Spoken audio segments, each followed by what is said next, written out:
안녕하세요. 따뜻한 복지사 따복입니다. 제가 지난 시간에 수급자분의 경제적 상황이 특별히 좋아지지 않았는데 수급자에서 탈락할 수 있는 이유 10가지 중 5가지를 말씀드렸어요. 자동차를 사서, 병원에 안 다녀서, 이사해서, 돈을 현금으로 갖고 있어서, 돈을 받거나 빌려서라고 했는데요. 이번 시간에는 나머지 5가지에 대해서 말씀드릴게요. 이번 시간도 정말 중요한 내용이니까 끝까지 잘 들어주세요. 수급자에서 탈락할 수 있는 이유 6번째는요. 마이너스 통장, 카드론을 사용해서예요.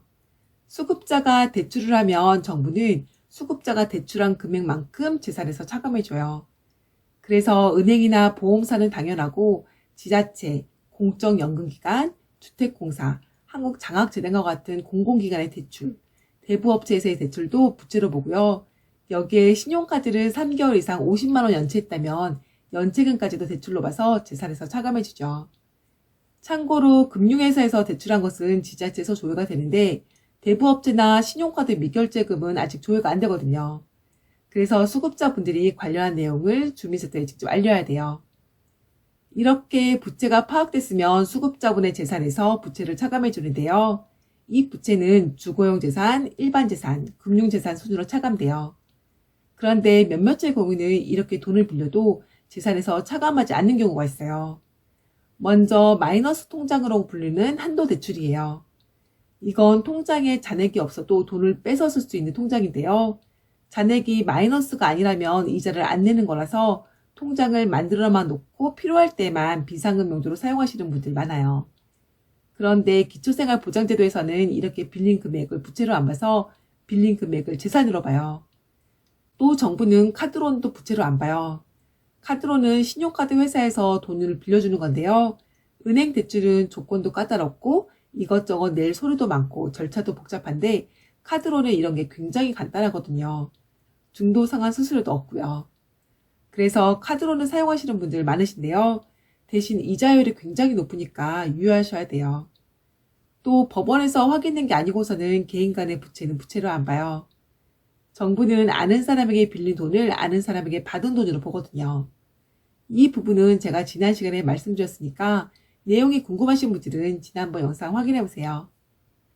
수급자에서 탈락할 수 있는 이유 7번째는요. 정부가 주는 돈을 받아서예요. 정부는 이런 돈을 공적 이존소득이라고 하는데요. 예를 들어 65세 이상 어르신 중 하위 70%가 받는 기초연금, 국민 취업지원제도에 참여해서 구직활동을 하는 경우에 받는 구직촉진수당이 여기에 해당해요. 가끔씩 국민연금, 실업급여, 산재보험과 같이 공단에서 받는 것도 소득으로 보는지 물어보시는 분들 계시는데요. 이것도 소득으로 봐요. 국가유공자가 받는 급여도 소득으로 보고요. 그래서 수급자분이 이러한 공적 이존 소득을 받으면 정부는 그만큼 수급비를 깎아요. 예를 들어 수급비를 50만 원 받으신 분이 기초연금을 30만 원 받으신다면 그 다음부터는 수급비가 20만 원으로 줄어들죠.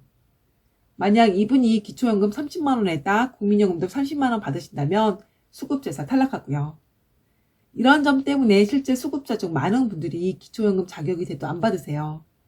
국민연금도 일시불로 받으시거나 안 받으시는 분도 계시고요. 우리나라를 위해 헌신한 국가유공자도 같은 이유로 보험급여금을 안 받기도 하는데요. 자격이 돼도 받을 수 없는 구조이니까 아쉬운 마음이 들어요. 그런데 정부는 같은 공적 이존 소득인 장애수당이나 장애인연금, 아동 양육비 등은 소득으로 안 봐요. 그래서 수급비에 아무런 영향이 없죠. 또 정부는 퇴직금이나 현상금, 보상금처럼 비정기적으로 받는 돈이나 근로장려금, 자녀 장려금은 소득으로 안 봐요. 아동 보육료나 유치원 교육비, 중고등학생, 대학생에 대한 장학금도 소득으로 안 보는데요. 여기에서 생계지원 장학금에 해당하지 않으니까 유의해 주세요. 또 교통사고로 부모님이 사망하거나 중증 후유장애를 입은 경우에 유자녀에게 주는 유자녀 장학금도 소득으로 안 보고요. 수급자에게 보육이나 교육을 목적으로 지원하는 경우에는 입학금이나 수업료 전액 혹은 한 달에 30만 원까지는 소득으로 안 봐요. 그런데 부양부자가 이러한 보육비나 교육비를 보내준다면 그건 소득으로 봐요. 예를 들어 이혼한 전 배우자가 양육비를 보내준다면 그건 사적 인정 소득으로 보죠. 또 제게 정말 많이 물어보시는 게 보상금을 소득으로 보는지예요. 아까 제가 말씀드렸던 것처럼 보상금은 소득으로 안 봐요. 그런데 소득으로 안 보는 돈이라고 하더라도 통장으로 들어오면 금융재산이 돼요. 예를 들어 이번에 교통사고를 당해서 보상금을 3천만 원을 받았다. 이러면 이 돈은 소득으로는 안 보지만 금융재산으로는 보거든요. 그래서 수급 자격에 영향이 가죠. 수급자에서 탈락할 수 있는 이유 8번째는요. 가구원의 상황이 바뀌어서예요. 정부는 어떠한 분이 수급자를 신청하면 그분이 수급 자격이 되는지 안 되는지 확인하는데요.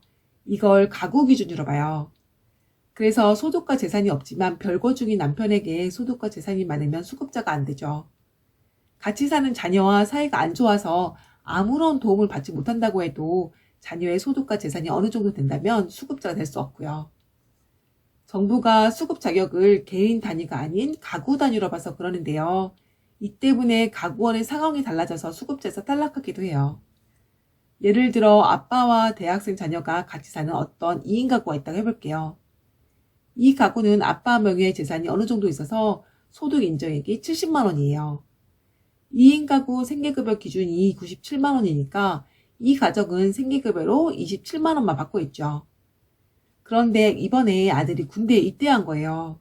그럼 가구원 수가 1명이 줄어요. 그래서 수급자 기준도 2명에서 1명으로 줄죠. 그런데 1인 가구 수급자 기준이 58만 원이에요. 그런데 제가 아까 이 가구의 소득 인정액이 70만 원이라고 했죠. 그래서 이 가구는 수급자에서 탈락하게 돼요. 그런데 아들이 제대해서 다시 복학했다면 다시 예전처럼 2인 가구가 돼서 수급비가 원래대로 많아져요.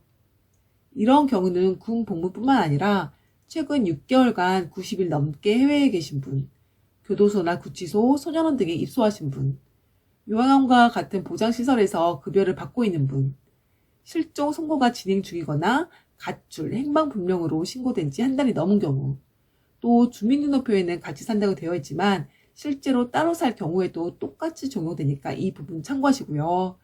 대학생 이야기가 잠깐 나와서 더 말씀드리자면 정부는 대학생은 공부하는 학생이라서 근로 능력이 없다고 봐요.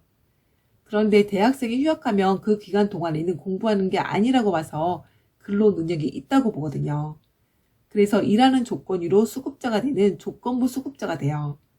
이 부분을 잘 몰라서 힘들어하시는 분들 많으신데 꼭 유의하시길 바랄게요. 수급자에서 탈락할 수 있는 이유 9번째는요. 일을 해서예요. 전 일을 하고 있는 직장인인데요. 일하는 게 힘들 때도 있지만 좋을 때가 더 많아요. 그래서 일할 수 있는 분들은 일하시라고 말씀드리고 싶은데요. 수급자분들은 일을 할 때 신중하게 생각해 보시고 하셔야 돼요. 수급자는 일하는 게 일을 하지 않았을 때보다 오히려 손해인 경우가 있거든요. 수급자는 일을 해서 버는 소득의 70%를 소득으로 봐요. 그래서 수급비에서 해당 금액만큼을 차감하는데요. 차감하는 금액이 수급비보다 많으면 수급자에서 탈락해요. 만약 차감하는 금액이 수급비보다 훨씬 많다면 소득이 많은 거니까 일을 해도 괜찮지만 그게 아니라면 오히려 손해를 볼 수도 있어요. 수급자이기 때문에 받을 수 있는 혜택을 못 받는다는 것도 그렇지만 일을 하면 교통비와 식대처럼 이것저것 들어가는 비용도 많거든요. 수급자에서 탈락할 수 있는 이유 10번째는요. 부양의무자가 기존보다 잘 살아서예요. 부양의무자는 부모와 자녀처럼 1촌 이내인 사람을 말해요. 정부는 주거급여, 교육급여 수급자에게는 부양의무자를 안 보지만 생계급여와 의료급여는 부양의무자를 봐요. 그래서 부모님이 이혼해서 친부모와 연락을 거의 안 한다고 해도 친부모가 잘 살면 수급자가 될 수 없어요. 마찬가지로 배우자와 이혼해서 자녀와 연락을 거의 안 한다고 해도 자녀가 잘 살면 수급자가 될 수 없죠. 그런데 가족관계가 해체됐다는 것을 인정받으면 해당 부양의무자의 소득과 재산은 따로 안 보니까 이 점 참고해 주세요. 그럼 부양의무자가 잘 산다는 기준은 어떻게 될까요? 이건 생계급여 수급자이냐 의료급여 수급자이냐에 따라서 다른데요. 생계급여 수급자가 부양의무자와 따로 살면 각 부양의무자 가구의 연소득이 1억, 재산 9억이 넘을 경우에 수급자에서 탈락해요. 여기에서 부양의무자 가구는 각 부양의무자의 소득과 재산을 다 더한 것이 아니라 부양의무자 각각의 가구를 말해요. 그래서 딸이 결혼했다면 딸 소득뿐만 아니라 사의 소득까지도 더해서 보죠. 참고로 재산의 경우에는 대출금은 재산에서 차감해주지 않고요. 예금, 적금, 주식과 같은 금융재산을 안 봐요. 만약 생계급여 수급자가 부양의무자가 같이 사는 별도 가구라고 한다면 부양의무자의 소득이 기준 주기소득 140%보다 적은지 여부를 봐요. 그래서 같이 사는 1촌이 1인 가구라면 272만 2,737원보다 적어야 하고요. 2인 가구라면 456만 4,119원보다 적어야 돼요.